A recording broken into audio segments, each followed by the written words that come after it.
Hi, everybody. Thanks for attending today's webinar, How Grocers Deliver on Experience by Improving Supply Chain Performance, brought to you by Traverse Systems. My name is Jason Stegent. I'll be your moderator for today's session.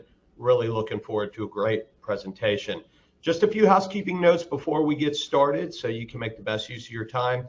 All in, we're looking at about 45 minutes, including Q&A. Speaking of Q&A, if you have any questions for our presenters, there's a Q&A box. Just type them in, click submit. We'll get to as many questions as we can at the end of today's webinar. We're recording today's webinar, so it'll be available on demand within the next 24 hours. So if you missed us, you'll be able to have access to that on-demand version, and feel free to share it with your colleagues as well.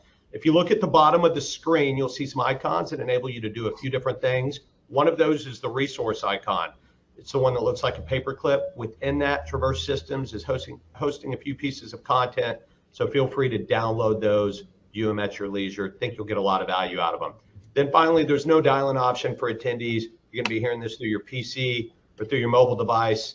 If the audio is not loud enough for you, we always recommend headphones. You can also min-max all the windows that you see. So the media player, for example, if you want to view that full screen mode, you can maximize that. So let's briefly introduce today's presenters before we get into the session. We've got a great lineup of grocery experts. I've known them for a while. They're going to do a great job. We've got Inez Blackburn. Inez is the president of Market Techniques and Innovations. She's going to be one of our featured presenters today. We've got Greg Holder, co-founder and CEO at Traverse. Richard Willjam, he leads the sales and marketing efforts over at Traverse. And then Kip Kapelke is the sales engineer at Traverse, and all of them are going to do a great job. So we're going to start with Richard with a simple question.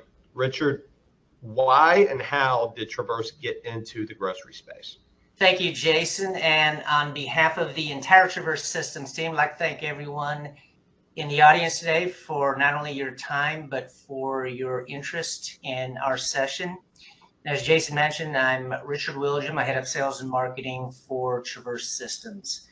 To answer your question, truth be told, grocery found us. We had some customers that weren't full-line grocers, but had a component of grocery in their business.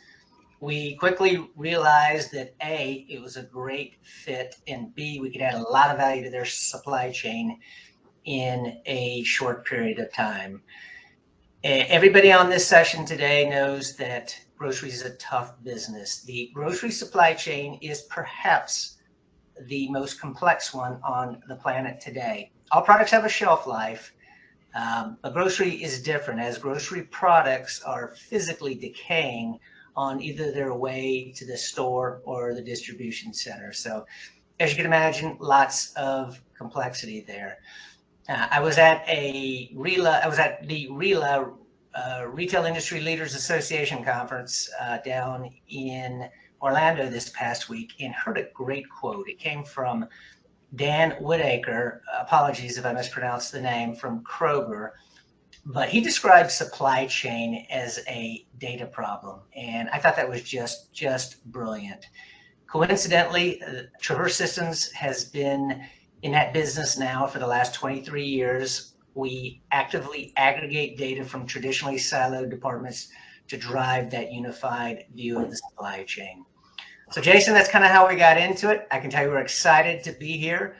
The pandemic layered in additional complexity on a supply chain that was already pretty complex to begin with. We're excited for our customers because we can add, as I mentioned, a lot of value in a short period of time. Our solutions anywhere from 30 to 90 days to get results. So very excited for today's session. Jason, back to you. Thanks, Richard. Great overview. And as we're going to start with you, as a former practitioner turned academic and consultant, what are you seeing in the grocery space today? Oh, thanks. That's a really good question. When I'm looking at the grocery industry, I like to look at it from three perspectives: from the retail perspective in the environment, from the consumer, as well as technology. So there's a lot going on. The pandemic has forever changed all three of these. So when you're looking at retail right now, many grocery retailers had to quickly embrace and ramp up for the e-commerce world. So it's a combination of bricks and clicks. What that did was that resulted in an extremely complex supply chain. How do you manage inventory across all platforms? And how do you create a consistent experience for the customer? But it's even more complex than that, because now you've got omni-channels, which means that a grocery retailer today isn't just competing with other retailers like Walmart, Costco, and other grocers. They're competing with social media platforms too, as well. And you've got the pure play e-commerce. So one of the challenges, you know, in retail, that you've got a traditional bricks and mortar store now has to go on e-commerce, now has to manage the supply chain from multiple perspectives, and at the same time dealing with increased costs, labor shortages, and everything else. So that's a little bit about what's going on in retail. Now I'm going to turn to the consumer. Now, I spend a lot of time doing research on consumer behavior, and I'm of the conclusion that consumers don't behave. So consumer behavior is like an oxymoron. Every day I witness people spending $5 for coffee and risking their lives for an illegal U-turn to save a few cents on gas. So, and the other thing with consumers, I always hear this mantra at conferences going back 25 years, focus on the consumer. And I think that's a good thing to do. But understanding consumers today and shoppers is very different. You can't lump consumers together into one group. You've got multiple generational cohorts, from the silent generation, which is pre-1946, to the echo generation, which is after 2012. All of those were affected, you know, are impacted by the pandemic and post, but every generation, including the silent, are empowered. You've got smartphones, and that's empowering their choices, their decisions, and their path to purchase. I've already talked about diversity in terms of not only generational cohorts, but the multi-ethnic component as well. So it's a challenge for retailers to really understand consumers on their terms when you've got highly stressed, highly demanding, highly informed, price-sensitive consumers. And a lot of the research that's being done, both from the business community and the private sector, has showed that, you know, consumers during the pandemic and post are feeling more and more powerless. And the reason why that's important is the less powerful a consumer feels, the more, the greater the magnitude of stress that they have. And a lot of the research shows the less powerful a consumer is, the more that they demand variety. Now I'm just going to switch to technology for just a bit, because when you're looking at retail environments, the consumer and technology, don't look at them in isolation. Consumers with technology are influencing the evolution of the retail formats. Now, technology is something, so many things have gone digital. We have artificial intelligence, machine learning, the appification, and automation. And a lot of these are in response to things that I'm going to talk on a little bit later. But before we move on, we live in a digital world. And what that means now is that consumers value more than anything else their time, and digital technologies is enabling people, consumers, to shop when they want, how they want, and they want a consistent path to purchase. Now, technology, automation, AI, and machine learning and application, all of those things are influencing the path to purchase. They're influencing the retail environment, but technology is kicking the door open to have enhanced processes, efficiencies, and create that one version of the truth. So the final thought on this slide is, I don't know if you've ever heard the quote that a vision not based in reality is a hallucination.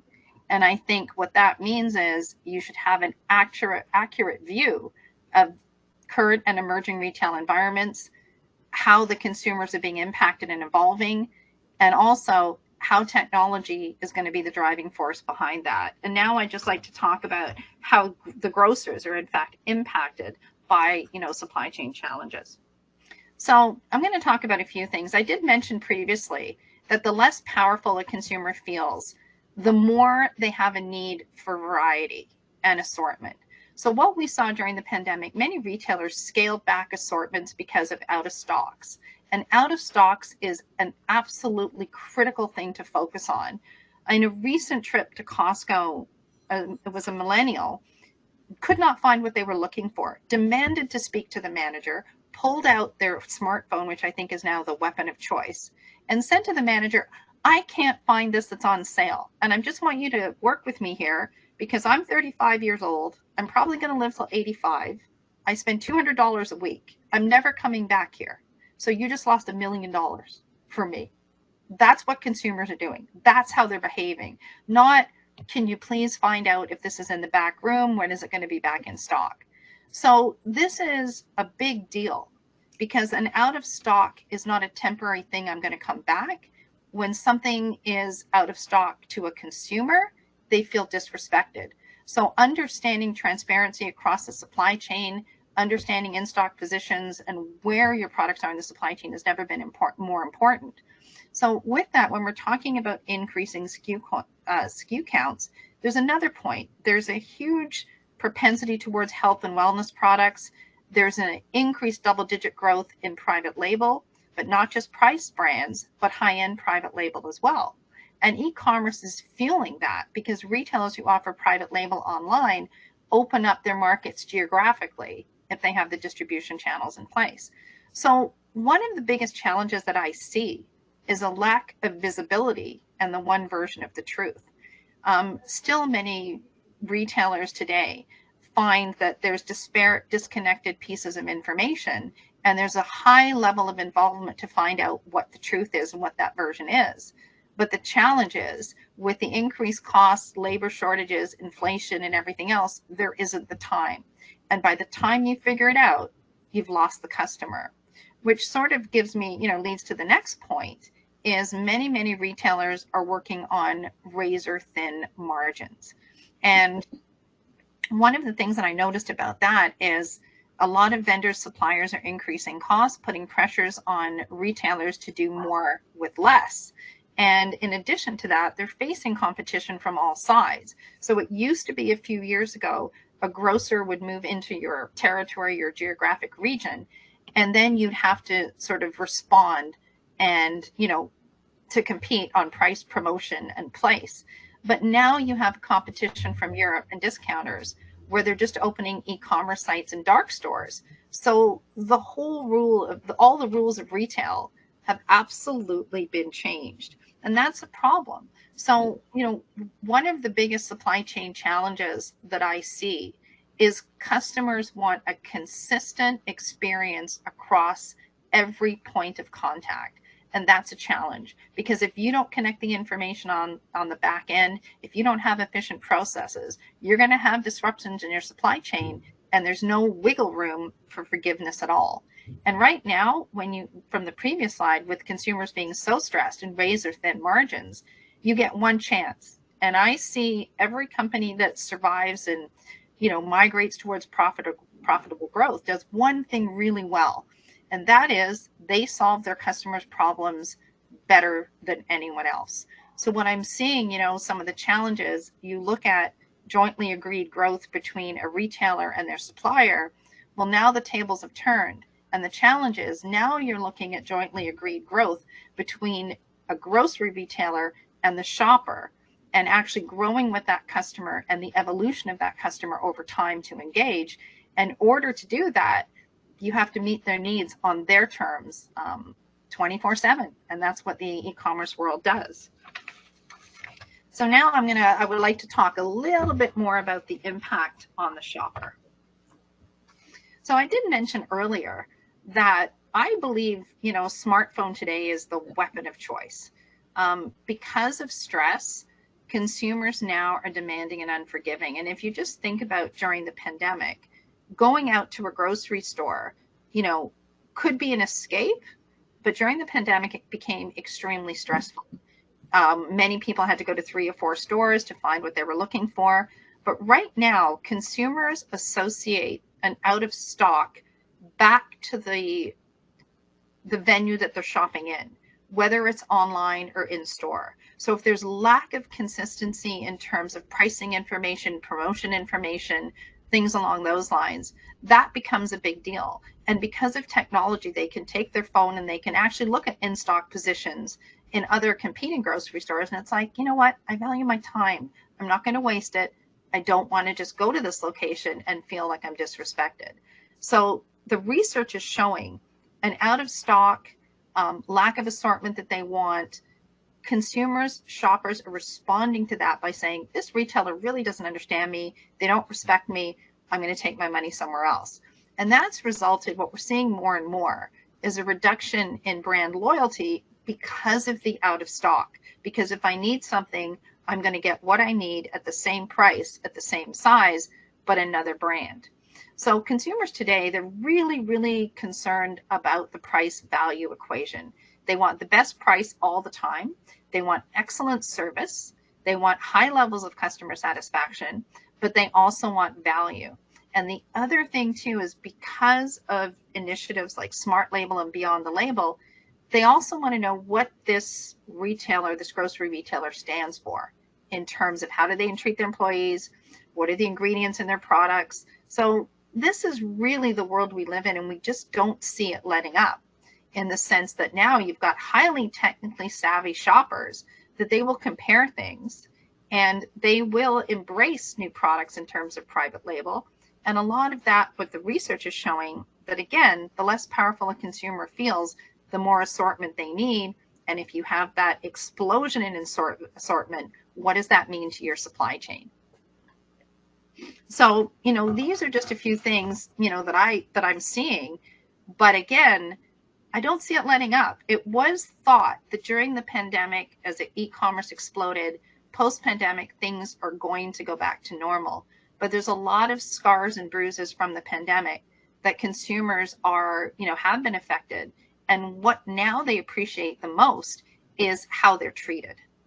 So when a shopper goes into a store, they tend to overreact to a lack of service or any type of disrespect, not just from the retailer itself, but now that's been escalated to how do other customers interact with them in the store. And that's a whole new paradigm shift in terms of what shoppers are doing today. So, in the end, I always highlighted on some of the challenges, but there is light at the end of the tunnel, because there are leading retailers that are really understanding the interaction between technology, the consumers, and the retail environments. And there are grocery retailers and companies in every category that have found a way to emerge triumphantly. So now I'd just like to talk about what are those leading retailers doing, to increase customer satisfaction. So customer satisfaction is often defined as do a survey. How did you like this? Did you like it? Did you dislike it? But the price is good, and it goes on and on. But I think that we live in a world today where your shoppers and your customers they may forget what you said or what you did, but they will never, ever forget how you made them feel. And I think that we're at the precipice of a point where retailers just a comment like, how are you doing today? Have a nice day. Respect for the customer. We really appreciate you. Just the simple things like that are really making a difference and are being weighted very, very highly in customer satisfaction. So when you think about how a consumer is going to react to an out of stock, then all of a sudden the supply chain becomes a key differentiator. There's so much research done in the business community and academic circles, even the Financial Accounting Standards Board, saying the strength of a company in the future will be dictated by the strength of its supply chain and how efficient are the processes as well. And there's criteria going back 25, 30 years that says, how do you make the supply chain strong? How do we make this company strong? And it really comes back to a few things. You have to prepare people for change. You have to make your staff as resilient as your supply chain. In order to do that, you have to have one version of the truth. You have to connect the business information that you have. You have to have strong partnerships with your suppliers for jointly agreed growth, but you also have to share the supply chain. So visibility, transparency, efficiency, accuracy, all of those things are critical, because it's too late if you're not proactive in understanding that. When that out of stock occurs, the impact is you've lost that customer for life. So digital technologies, AI, machine learning, transparency, we live in a world right now where the supply chain has evolved in the sense that there's technologies there today that you can, on your terms, connect information, one version of the truth, have advance notices. And you don't have to just limit yourself to one platform like it was many years ago. Disparate data sets now can communicate and talk to each other. So you have an accurate version and one version of the truth. So in addition to that, there's a significant labor shortage and high turnover. And what does that mean? When you lose an employee, you lose their knowledge. So how do you put in an infrastructure so that there's one repository of information and it's consistent and it's accurate, it's reliable, and it's trusted?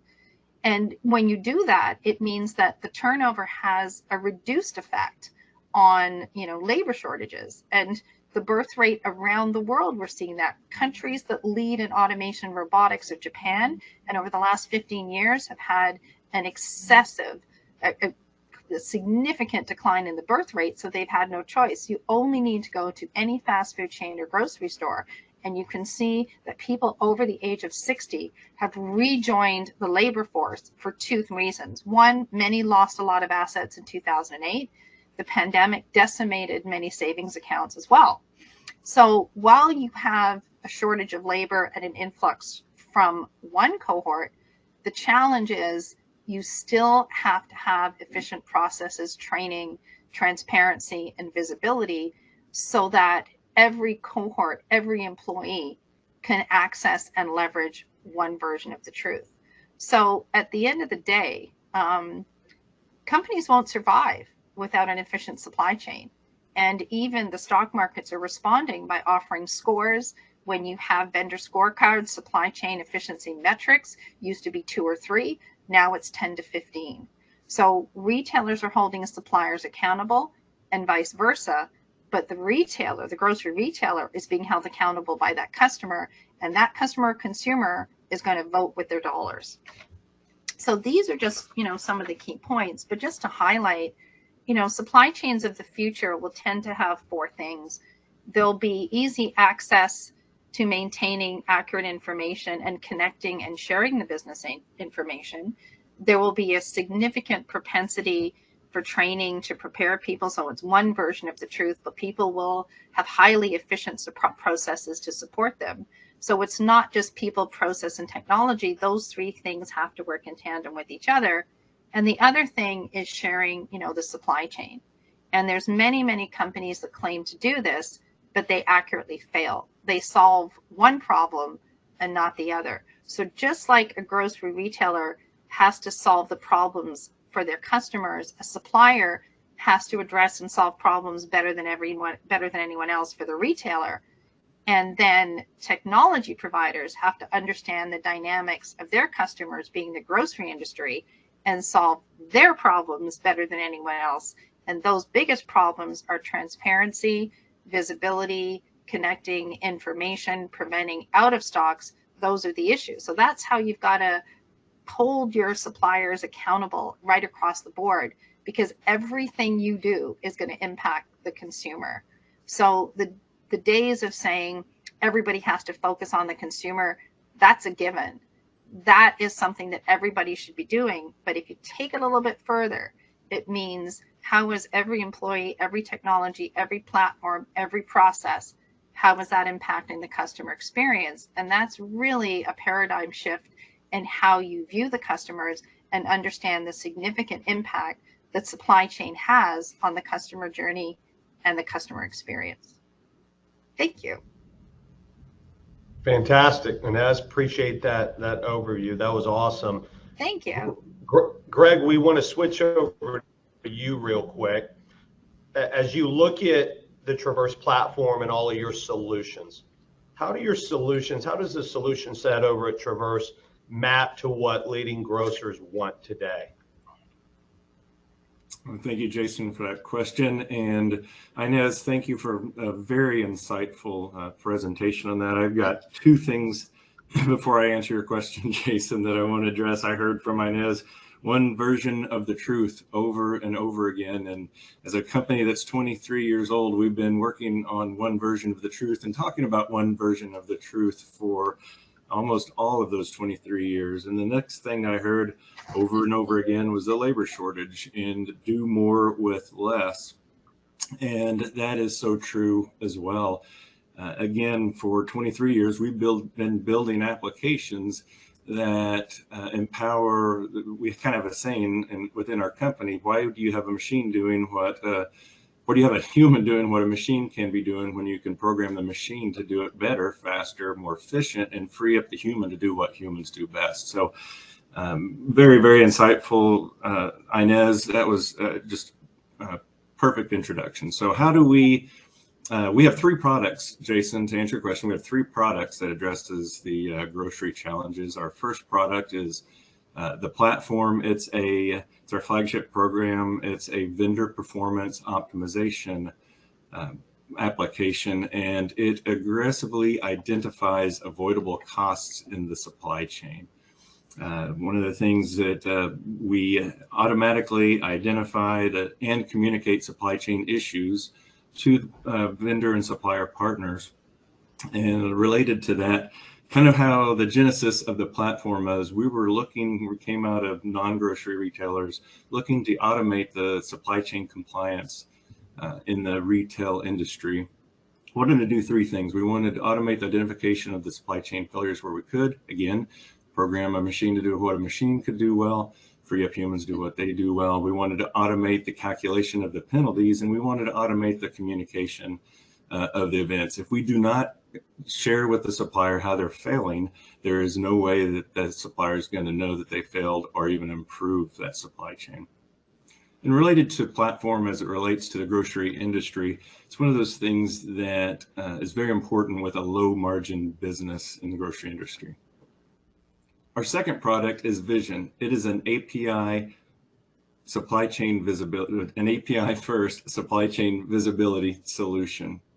It really helps the casual user understand what's happening on that inbound supply chain. When I talk about a casual user, I talk about relieving that stress from the merchants or the buyers or the category managers worrying about a purchase order that didn't get picked up and having to email or call around. It was built to give casual users answers to those questions at the end of their fingertips rather than having to use a phone or a telephone. So if you can imagine, a grocery retailers are very promotional. They care about purchase orders that are items on purchase orders or SKUs, individual SKUs that might be promoted. And they might log in every morning, every afternoon, and then at night when they get home before they go to bed, just to see the status of that one item or wherever it exists anywhere in their inbound supply chain. And it really is just designed to help them understand what's happening and then serve up options for to avoid any of those unmistaken, or to avoid any of the inbound supply chain problems that might happen. And it also will allow them to notify the transportation group or somebody in a distribution center if they need additional information or additional help. And our third product is called Rivet. It is a business process automation. It's really built with the person based on that whole idea of having a machine to do what machines do well, freeing up people to do what they do well. Its genesis comes from our retail background again. Primarily, if you think about, as an example, the vendor onboarding process and all of the departments that are involved related to that onboarding process.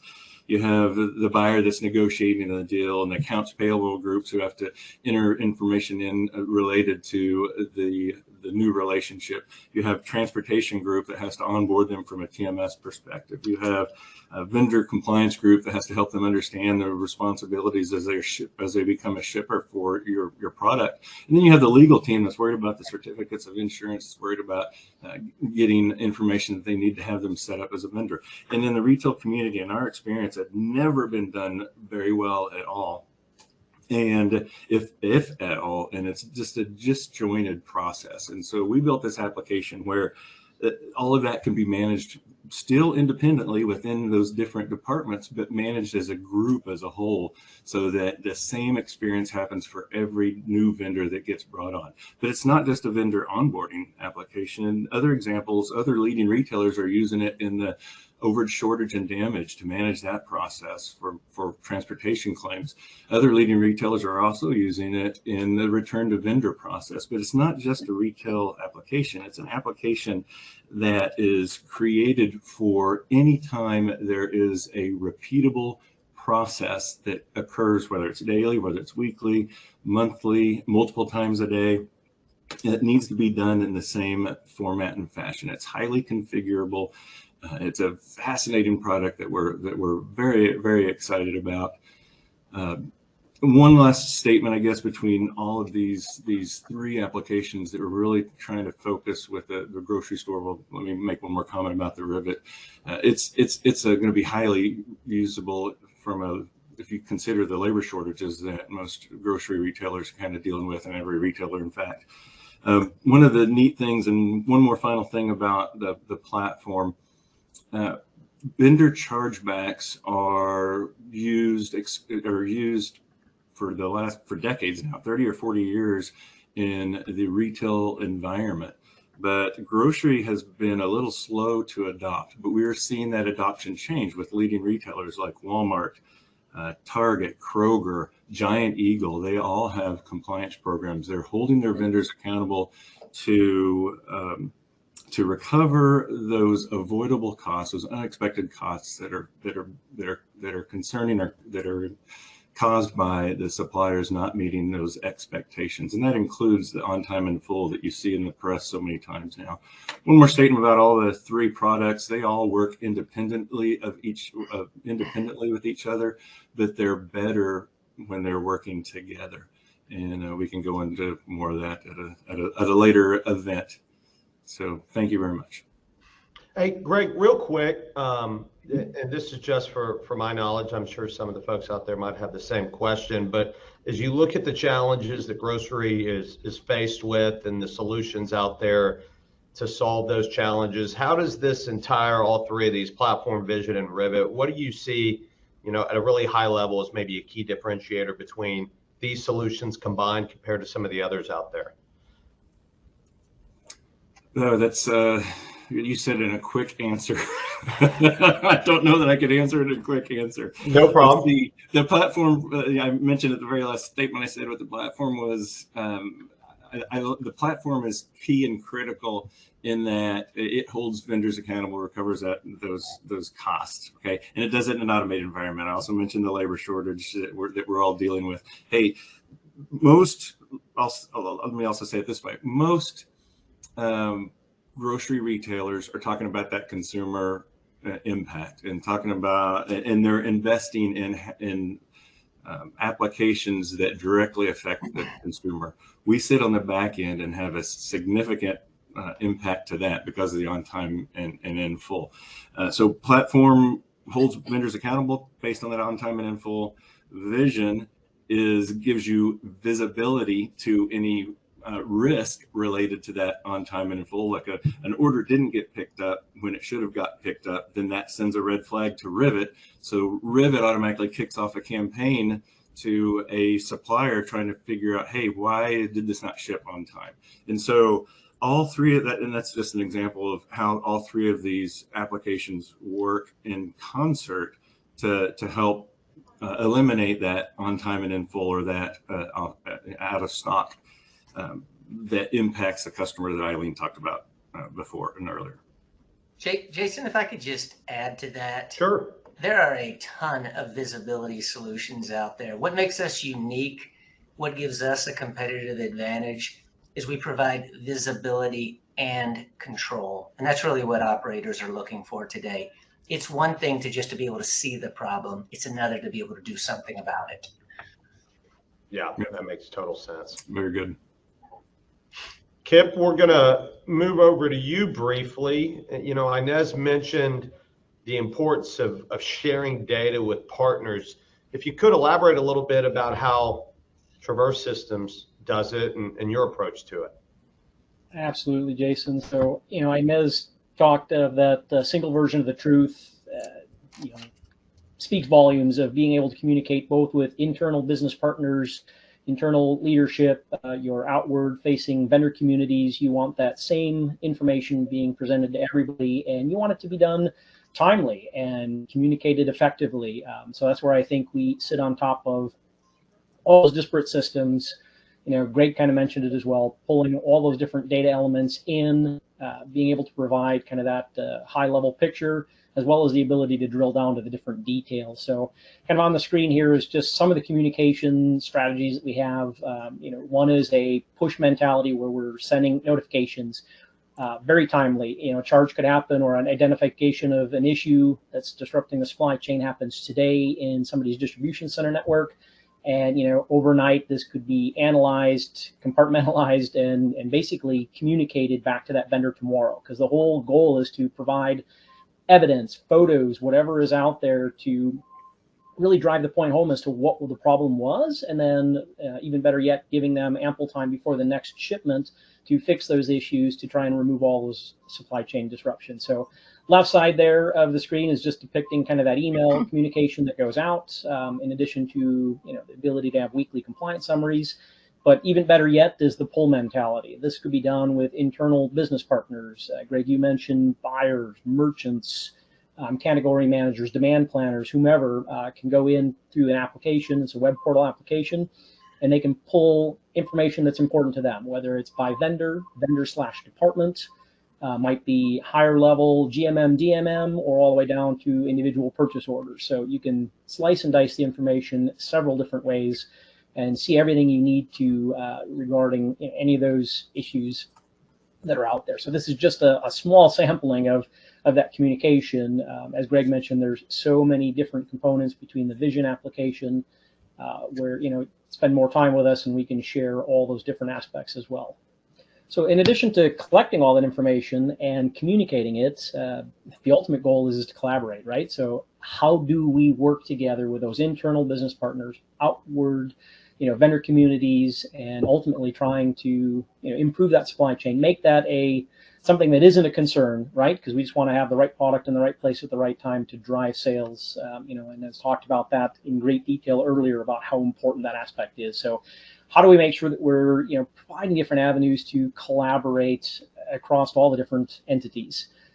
We have a lot of folks that are utilizing scorecards, from very simple to the one that you see on the screen here is a little bit more elaborate, where you might provide scores and a letter grade, really looking at trends and how are people behaving over, month over month, but even more so, everybody loves to look at that year over year. Am I winning or am I losing? Am I getting better, at providing products to, this particular retailer or grocer? So I think scorecards are an incredibly important way to communicate. See, a lot of folks will generate one once a month and then, do it as an aggregate year to date. So every month you're collecting more and more information as to how the trending has been behaving throughout the year.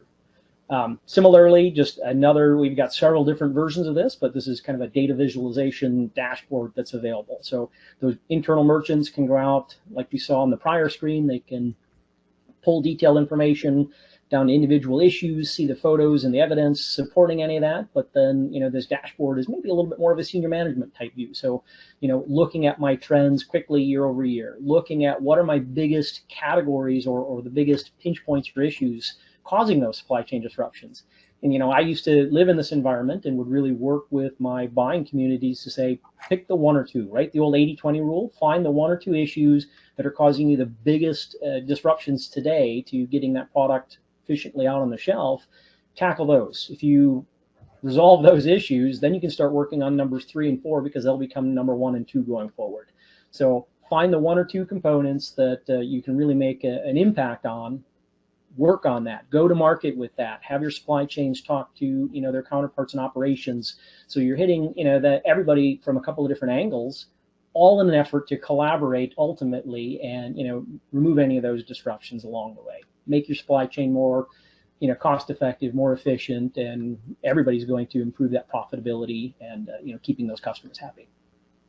It's pretty much very good tip. I think one of the exciting things, just to add a little bit to that, is we talked about active versus passive communication. So active communication is actually pushing information to the supplier, to the stakeholder, via an email or a link to a website. Passive is offering a website and having them come in. We're proponents of both, because if it's an immediate need from a supply chain perspective, and I need this supplier to understand that they really failed and I'd like them to solve the problem, then we encourage active on a nightly basis because we want them to correct it for the next shipment.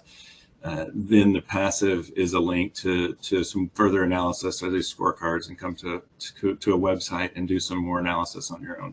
Very good, Kip. Thank you. Thanks, Kip. So guys, we had a lot of questions coming in from the audience. Are we ready to tackle some of those? Sure. Sure.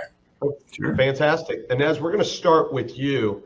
The first one that we have is from Anthony, and we're going to take 4 or 5 of these, and then we're going to move into some next steps. But Anthony wants to know, Inez, why is supply chain more important now than it was 3 years ago in grocery? Oh, that's a really good question. It's more important now because retail environments have become much more complex. You know, if you go back 15, 20 years, you didn't have e-commerce, you didn't have global competition, you didn't have any of those things. That in tandem with the fact that consumers are more demanding, it's not the customer journey in one location, it's across all platforms. But just to step back a bit, I mean, if you think back, you know, supply chain was that department that sits over in the corner and they just make sure the products go through. They're techies. It's all about EDI transaction sets and so forth. Well, now it's really different, because if we had a lot of discussion about customer satisfaction and customer service and delighting customers, well, the reality is every department in a company should be responsible for the supply chain, because every single department impacts the supply chain. And, you know, it's a different view that the output of one department becomes the input of another. So the reason I think why, you know, I see an increasing importance, you know, for a couple of reasons. Senior level supply chain practitioners now have a seat at the boardroom table with the executives. And also, a lot of the research is showing that the supply chain is often the catalyst for a positive or a negative customer experience, consumer experience as well. And the other thing is, it's not just, okay, the grocery retailer supply chain has to be efficient and transparent. RFPs right now across the board are demanding visibility into a potential supplier's supply chain to make sure that their customers' needs will be met. And you even see it now with the embracing of distribution economics, where people want to produce locally to avoid supply chain disruptions. And then for some industries, it will be digital printers, all in response to, you know, supply chain challenges. But I think, you know, at the end of the day, the importance of supply chains is going to increase in importance, and not so that you think about, okay, well, how do you solve your customers or your trading partners or consumers' problems? It's a constant focus on supply chain for continuous innovation, continuous resilience, continued efficiency. And what the pandemic has taught everybody is supply chains were extremely vulnerable. And because of the disruptions, now it's become a relentless obsession to say, let's fix these things. And, you know, the reality is there is not one course now in a BCom, there's not one business discussion that you see without a significant section of any business course, consumer behavior operations, has at least 1 to 2 chapters focused on a supply chain. So they're treating the next generation of students, MBAs, undergraduates, customized executive training. The number one topic is, how do we fix our supply chain? So at the end of the day, if you want to excel and be that trusted and preferred partner, you've got to make sure that you solve the problems better than anyone else. And if the biggest problem is the supply chain, then you have to dedicate yourself to understanding the dynamics of that and launching technologies, processes, and, you know, trained people that can not just solve the problem for today, but have the solution sustainable over time, so it evolves, so the supply chain grows and adapts in accordance to the different business models.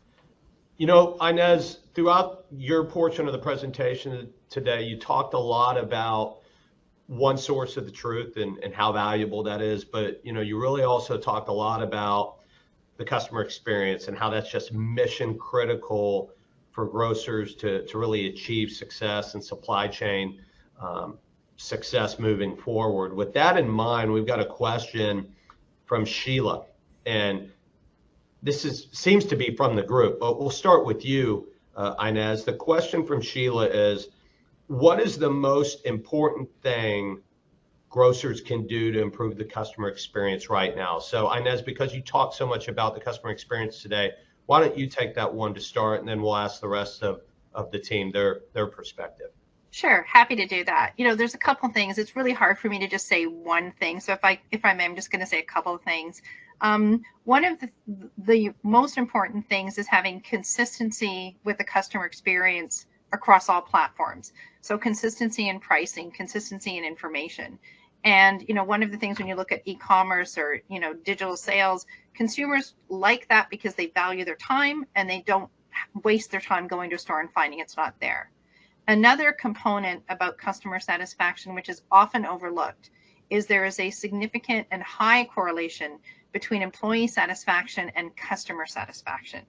So when the employees are stressed and they don't have the information that they need, they don't have access to training, they don't have, an environment of collaboration, that level of stress is felt by the customer, compromising the customer satisfaction.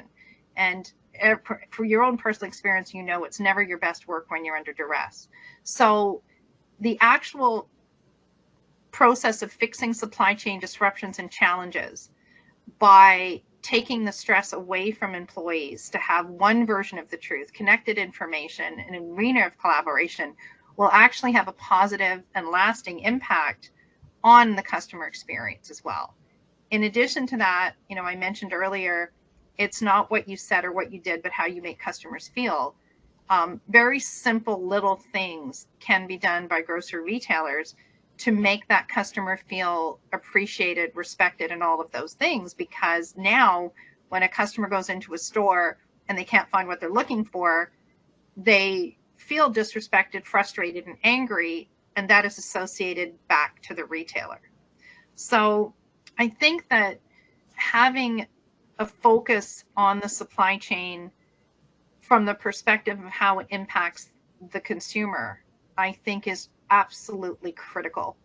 And I think companies have to do that a little bit more effectively. But with that said, your question is about how do we improve customer satisfaction? And I think if you take a step back and you realize if everybody is responsible for customer satisfaction, and customer satisfaction is directly related to an effective, resilient supply chain, then everybody is also responsible for understanding their role and their impact in the supply chain as well. So for retailers, grocery retailers moving forward to delight customers, it's important that you understand what is that problem that customer has and how are you solving it better than anyone else. And that is by creating trust with the customer, accuracy, making sure they have what they need when they need it, and making sure every experience on the customer journey is absolutely consistent, and making every employee responsible for that by understanding their role and impact on the actual supply chain and what that means to the customer journey. Because customers today are more demanding, technically savvy, and they're unforgiving. And if they will not give you more than one shot to meet their needs, because there's so many people lined up to take that business away. So it's just have a relentless focus on solving your customers' problems and looking beyond just the price, promotion, and place, and look at your supply chain, meaning your physical assets, your processes, and your people that will positively impact that customer experience as well. Yeah, it just sounds like just being fanatical about it, right? Day in, day out. Greg, what are your thoughts, Greg, on the single most important thing that grocers can do to improve that experience? Or maybe, like Inez, it can't be just one for you. Maybe you have several. No, I have nailed it down to just one. So as a company that's been working from home for 23 years, with the exception of our data center, it's in Little Rock, Arkansas, to get out of the house, I go grocery shopping with my wife. but we can't go to just one store. We always have to go to 2 or 3 stores in order to get what it is that we need to fill our grocery list.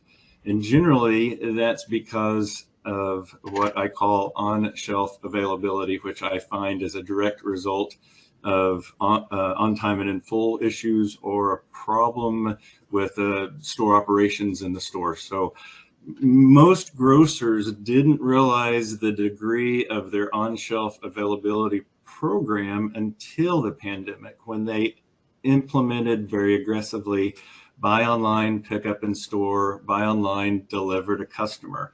So when you have a customer like my wife and I, when we're shopping and we don't find whatever it is on the shelf, we don't mark it off our list and we look for it the next store that we go to.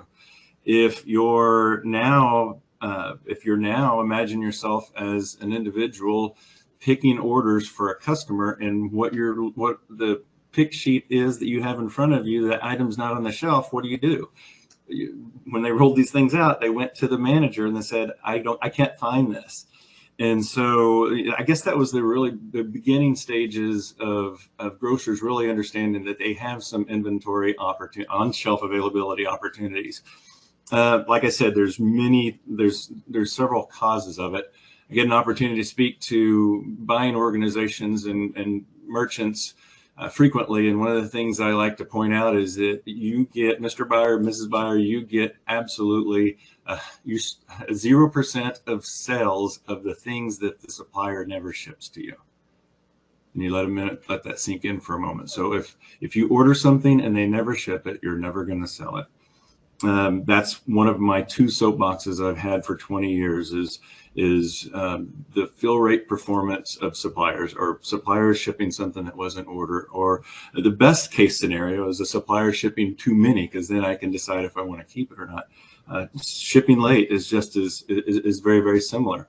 Walmart addressed this very aggressively, and so did Target about 18 months ago when they changed their on time and in full rules from a compliance perspective. Walmart also made some changes from a store operations perspective, and now their supply chain group is responsible for getting products not just to the back room of the store, but all the way to the shelf, so that it can be picked either by a Walmart employee or by the customer. So I have to say that on-shelf availability is the biggest opportunity, and grocers really need to start considering what options they have, and I think that's holding the suppliers accountable. Kip, what do you think? What's your perspective on it?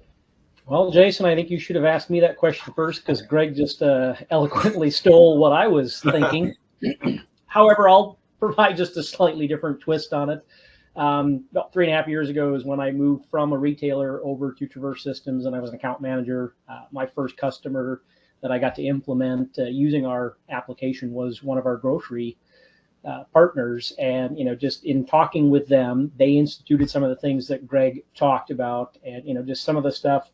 They have a stated lead time, and basically if that product is shipped short or never shipped at all or shipped late, they run the risk of being so just in time and so highly inventory turned that if they miss any of those components, they're probably going to have that empty shelf. And then it goes back to what Greg was explaining, having to go to multiple stores, or what Inez said earlier, you might walk that customer altogether because they're not going to have that loyalty to you as a grocer anymore. So I think looking at it from that lens, providing that level of detail and information, I love the data analytics. In my past life, I spent a decade in that seat, crunching those numbers and looking at those trends.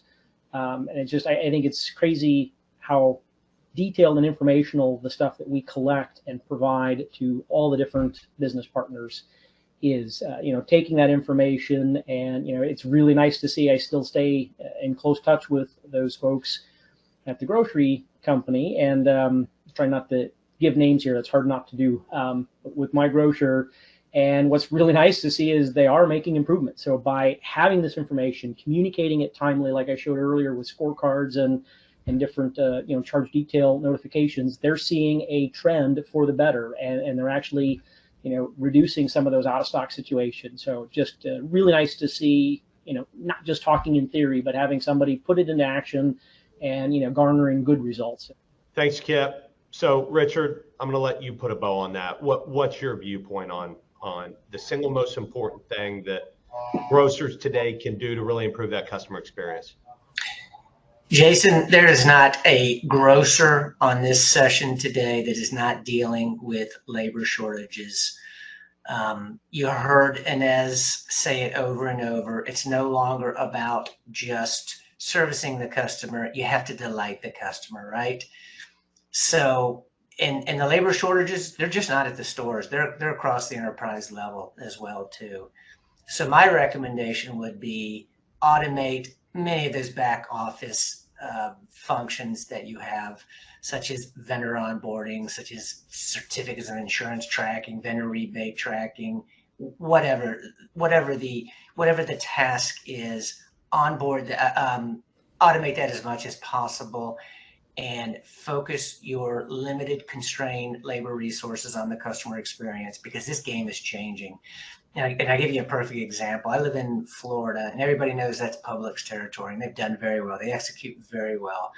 But Kroger's moving in, and they're not even bothering with the stores. They just have a distribution center and 1,000 trucks running around the state at this point. So focusing on the customer is key. It's paramount going forward. Great. That's going to do it for the questions. For any questions that we didn't address, there are some. The team will reach out to you and answer those offline. But I want to move to how you can contact the folks at Traverse. And Inez, we'll start with you. Why don't you tell the folks out there, you've got so many things going on. You've got a lot of stuff to cover on this slide. How can people get in touch with you and get some more of your great insight? Well, you can either contact me like on LinkedIn, you can send a message out, contact me via email or a phone call. I actually, even though the digital age, I actually still like talking to people. So I'm okay for people to phone and actually have a conversation too. So any one of these things as well. Can you tell folks just a little bit about the book you have right here, Pride, Passion, Profit? Yes, I wrote a book. It was quite a few years ago now, and actually Traverse Systems helped me launch that at the NRF in 2010. So they were the catalyst in that. And it's basically taking category management to the next level. Instead of managing a category, to develop it from the customer's perspective. So now I'm in the process of rewriting it, and believe it or not, adding 2 chapters on the importance of the supply chain and technology. So that should be done in the next few months. I'll be reaching out to you again, Richard, to let you know, because a lot of what we discussed before and how the supply chain affects category management, the shopper experience, is so critical. Perfect. Fantastic. Well, we appreciate your input today. It was invaluable. Thank you. It was fun. I think everybody, yeah, it was great. It was fantastic. Richard, on the Traverse side, how can we get in contact with Traverse and maybe see the platform in action? First, a quick thanks to Inez for her insights today. We appreciate you joining us. Contact Traverse Systems, got a couple of different methods to do so. And I want to reiterate what I said at the beginning. Our time to value on our solutions, depending on the product, is anywhere from 30 to 90 days. Would love the opportunity to share with you how we do that. So scan it, call it, email it. We'd love to hear from you. Perfect. That's going to do it for today. Remember, this is archived or going to be archived on demand. This recording will be available within the next 24 hours. So if you weren't able to watch it live, you'll have access to that. And please share it with your teams, because I'm sure there are a ton of team members that you have that would get value out of today's session. And be on the lookout for some promotions for our next webinar. I think we're looking at the April timeframe. So we'll get those out shortly as well. Inez, thanks again for your time. My Richard, Greg, Kit, great job as always. Really looking forward to doing it again soon. Thank you. It was fun. Thank you. Thanks, everyone. Have a great day. You too. Thank you.